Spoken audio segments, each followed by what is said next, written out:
শোনা গেল লাশ কাটা করে নিয়ে গেছে তারে।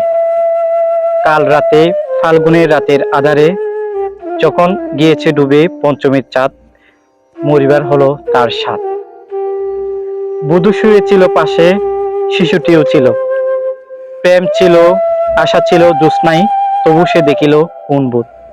ঘুম কেন ভাঙে গেল তার, অথবা ঘুম হয়নি বহুকাল।